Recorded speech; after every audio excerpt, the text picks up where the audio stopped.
Halo bowlers, balik lagi di channel Headsus Indonesia. Kali ini kita punya brand lokal Guard ID dengan sepatu terbarunya bernama GD2. Sepatu ini tampilannya cukup oke untuk ukuran 300 ribuan. Namun kita langsung mencobanya di lapangan. Kita mau tahu impresinya, apakah sepatu ini cukup proper digunakan bermain basket atau tidak. Nah, buat Anda yang tertarik, langsung saksikan video reviewnya sampai selesai.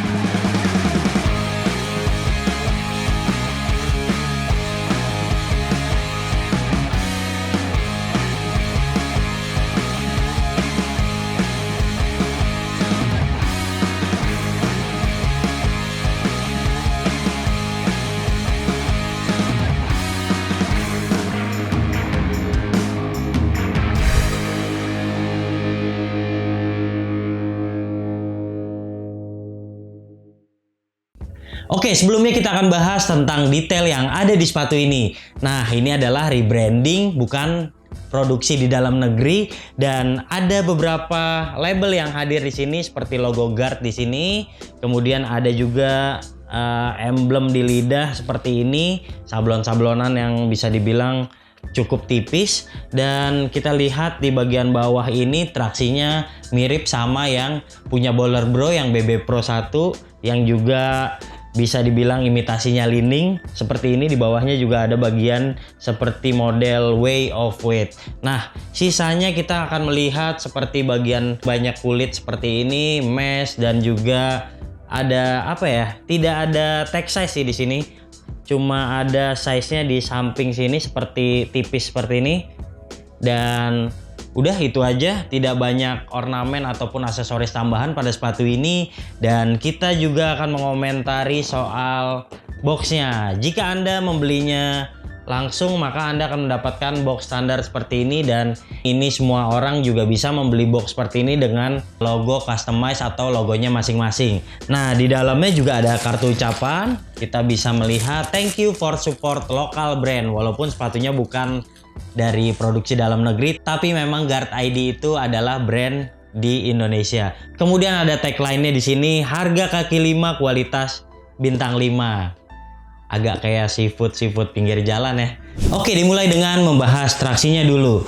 Ini merupakan traksi jadi ya, jadi multidirectional ini memang cukup oke untuk penggunaan di lapangan outdoor. Nah, kita juga udah coba langsung, dan memang di awal penggunaan saat traksinya masih bersih tanpa debu itu lumayan kesat dan cukup oke dengan bunyi berdecit. Tapi setelah banyak debunya kita mulai kehilangan grip, dan buat Anda yang terbiasa misalnya bermain di lapangan outdoor yang banyak banget debunya, kayaknya Anda harus langsung mengelap traksinya sehabis bermain. Nah, untuk durability-nya juga tergolong lumayan oke lah. Mungkin Anda akan mengganti sepatu ini kalau Anda misalnya sering menggunakan sekitar setengah tahun ataupun 3 bulan sekali ketika Anda sering banget menggunakan sepatu ini di lapangan yang permukaannya kasar. Sementara untuk digunakan berlari juga nggak ada masalah. Lihat, sepatunya sangat fleksibel. Di bagian belakangnya juga terlihat melengkung seperti ini, depannya juga, jadi memudahkan banget buat berlari. Apalagi sepatu ini ringan, jadi buat Anda yang suka lari-larian di lapangan, kayaknya menggunakan sepatu ini akan terasa lebih nyaman dan lebih gesit. Oke, selanjutnya kita akan membahas polanya itu kan multidirectional. Jadi di bagian depan ini terasa cukup oke untuk berhenti, tapi di bagian samping-samping ini agak ada masalah. Terutama buat Anda yang misalnya suka berhenti lateral, Anda suka cutting, di bagian sini mungkin saja bisa tergelincir karena tidak ada outrigger yang sampai menjulur ke atas, dan ini cukup membahayakan buat Anda misalnya para pemain muda yang bermainnya eksplosif, karena sepatu ini juga kunciannya sangat minim. Oke, untuk bagian traksi saya beri nilai 6,5. Selanjutnya kita akan bahas dari bagian bantalan sepatu ini. Oke, kita langsung lihat saja. Kita buka insole-nya seperti ini. Insole-nya cukup tipis, tapi banyak sekali ventilasi, jadi kayaknya kalau mainnya di lapangan outdoor yang panas, misalnya Anda latihannya jam 1 siang misalnya, menggunakan sepatu ini tentu terasa tidak akan mudah kegerahan. Insole-nya seperti ini, Anda mungkin lihat di bagian depan ini tipis sekali, di bagian belakang juga sebenarnya tipis, tapi ini ada lekukan yang membuatnya terlihat sedikit lebih tebal. Nah, kemudian yang unik nih, Ini di bawahnya ini langsung ada jahitan, dan setelah saya tekan ternyata ini cukup keras ya. Nah, ini saya prediksi dalamnya juga seperti Bowler Bro yang waktu itu kita bahas ataupun kita bongkar, dan ternyata itu dalamnya plastik. Di bagian luar itu memang terlihat tipis dan juga cukup empuk. Di awal penggunaan memang terasa nyaman karena sepatu ini selain bobotnya ringan, cushionnya juga tanpa break-in langsung empuk sekali. Tapi buat Anda yang bobotnya berat mungkin akan mengurangi umur pakai dari sepatu ini. Terutama misalnya Anda suka lompat-lompat, mainnya suka adu rebound, menggunakan sepatu dengan cushion yang tipis seperti ini kayaknya waktunya tidak akan lama. Apalagi impact protectionnya juga nggak bagus. Di bagian depan terasa tipis banget dan langsung menempel dengan lapangan. Nah, itu nggak cocok buat Anda yang sudah mengalami masalah di bagian lutut. Mungkin menggunakan sepatu ini Anda akan merasa ngilu. Nah, kemudian kita akan bahas lagi soal desain dari bagian midsole-nya. Nah, bagian midsole ini terlihat belakangnya ini terlihat tebal, kemudian di bagian depannya ini lebih tipis. Namun di bagian tengah ini dibuat agak naik untuk membuat kuncian lebih baik lagi, terutama buat Anda yang misalnya Anda suka bergerak ke arah lateral seperti ini dindingnya dibuat lebih tebal dengan midsole yang sedikit lebih ke atas. Oke, untuk cushion memang terasa empuk namun tidak memiliki durability yang bagus. Oleh sebab itu, nilai dari sepatu ini adalah 6 dari 10 penilaian Headshoes Indonesia. Untuk memilih size yang sesuai, sepertinya Anda perlu berkonsultasi dengan pihak Guard ID. Karena mengacu dari sentimeter di size chart mereka, kami rasa hasilnya akan berbeda.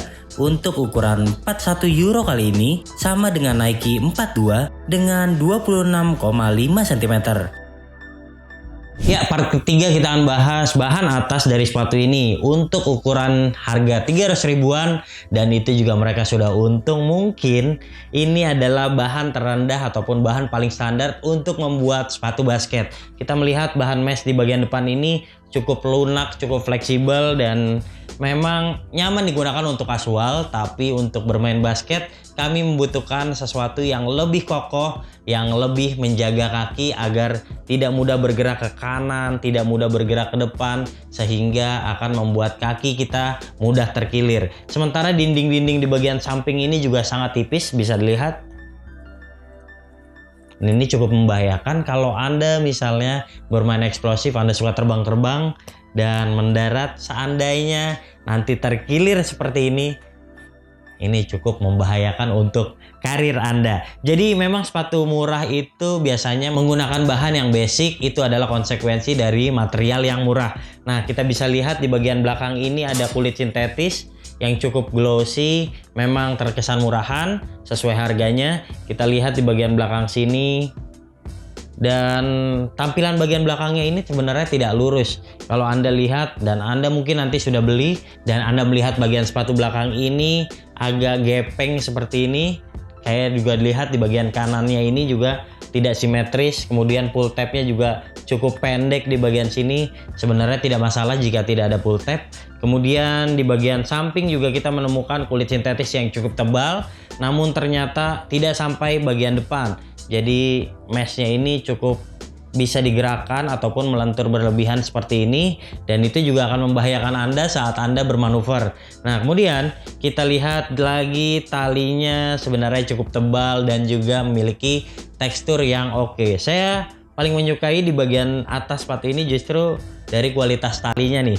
Kemudian kita bahas lagi secara lidahnya, banyak sekali ventilasi di sini, lidahnya juga gampang diatur, jadi kayaknya gak ada masalah di bagian lidah. Hanya di bagian ujung lidahnya ini tampilannya menurut saya kurang oke. Kita lihat bagian atasnya juga cuma logonya Guard ID seperti ini. Ini juga kalau Anda gunakan sering-sering pasti bisa hilang. Kemudian ini juga lebar seperti ini, namun kopong dalamnya, jadi nggak banyak busa. Anda hanya mendapatkan di depan sini kulit sintetis yang bisa menjaga jeratan tali kalau Anda misalnya mengikat sepatu ini dengan kencang. Nah, selanjutnya kita akan bahas bagian collar. Collarnya ini agak tipis ya, terutama di bagian sini nih. Ini bagian-bagian yang biasanya mudah sobek karena tergesek tali waktu Anda bermain. Kemudian ada juga di bagian liningnya ini, paddingnya ini lumayan tipis ya. Jadi dibandingkan dengan Ballerbro BB Pro 1, lebih baik sepatu dari kompetitornya tersebut. Kita lihat juga di bagian heelnya ini tidak banyak rumah tumitnya, jadi terasa flat sekali. Apalagi saya tadi udah mengatakan bahwa bagian belakangnya itu miring, jadi berimbas ke bagian tumit di sini. Nah, selebihnya kita melihat tidak ada bahan tambahan, hanya tadi yang saya sudah katakan, di depan ada mesh, di samping ada kulit sintetis, kemudian ada juga kulit sintetis di lidah. Oke, secara keseluruhan bahan atas sepatu ini saya berikan nilai 5.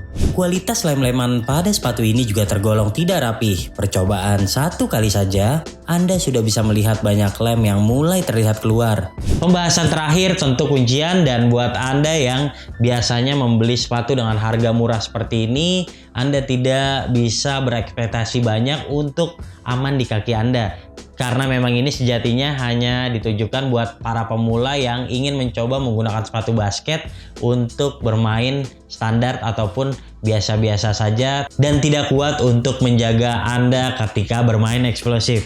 Oke, di bagian depan ini mudah sekali kaki Anda bisa bergeser ke kanan. Kemudian jika Anda memilih size yang lebih besar dari size biasa, maka mudah sekali meluncur di dalam kaki Anda, dan tentu itu tidak akan nyaman. Apalagi buat Anda yang misalnya suka gocek-gocek, tentu menggunakan sepatu ini akan membahayakan. Kemudian di bagian sampingnya ini memang ada dinding penahan seperti ini, namun karena di bagian tengah terasa over fleksibel, jadi tidak cukup membantu untuk menjaga kaki bergeser. Nah, ini juga masalah yang cukup vital. Sebenarnya saya tidak menyukai sepatu dengan tingkat keamanan rendah seperti ini.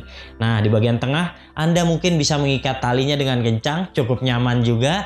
Tapi jika Anda bermain cepat, talinya ini mudah kendur, dan beberapa kali juga kalau Anda menggunakan kaos kaki yang tipis, Anda mungkin akan beberapa kali slip saat bermain dalam tempo yang cepat. Sementara di bagian pergelangannya ini juga memang cukup tinggi, bisa diikat dengan kencang juga, tapi lagi-lagi tidak cukup menjaga kaki Anda, apalagi kalau misalnya bobot Anda berat dan Anda misalnya seorang yang juga biasa bermain dari luar seperti guard, misalnya menusuk ke dalam, itu juga akan membahayakan. Sama seperti di tumit, ini juga tidak bisa menghindari, slipnya juga cukup parah.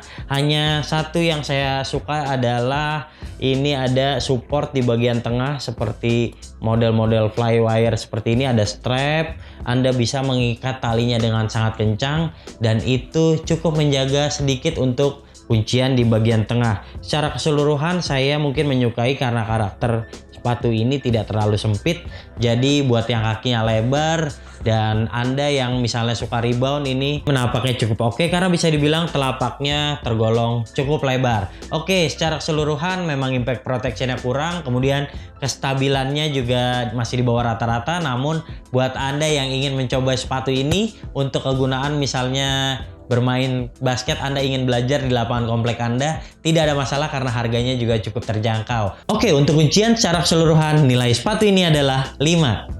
Kami juga melihat bahwa sepatu ini tidak dipersenjatai dengan heel counter, sehingga sangat membahayakan ketika Anda mendarat dengan kencang.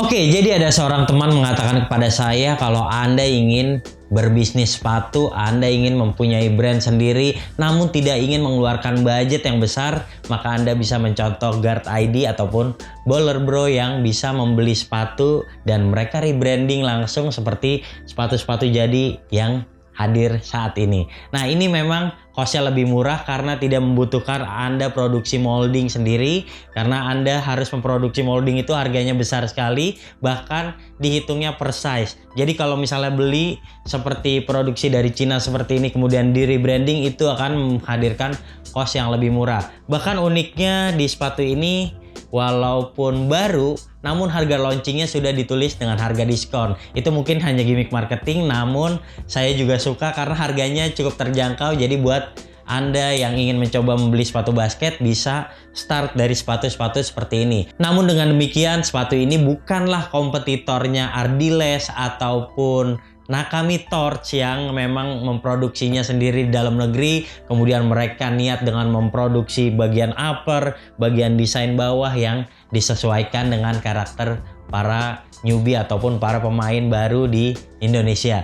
Ya, tapi di satu sisi saya suka dengan banyaknya brand yang mulai menjual sepatu basket. Itu artinya sedang ada kebangkitan di industri bola basket di Indonesia. Jadi semua orang juga ingin bermain basket, apalagi banyak kompetisi terbaru yang juga tidak hanya kelompok umur tapi juga untuk senior ataupun bahkan veteran. Nah, sepatu ini mungkin tampilannya oke buat Anda yang ingin mencoba membeli sepatu basket awal-awal untuk juga digunakan casual, tapi untuk digunakan performa sepertinya Anda harus meningkatkan budget Anda untuk membeli sepatu yang lebih proper guna menjaga kaki lebih baik lagi. Oke, secara keseluruhan sepatu ini nilainya adalah 5,5 dari 10 penilaian Headshoes Indonesia. Oke bowlers, jika Anda suka video ini jangan lupa klik like, subscribe, serta tulisan komen di kolom komentar. Main-main juga ke Instagram kami di headshoes.id dan headshoes.store. Sampai jumpa di video kami selanjutnya. Bye-bye.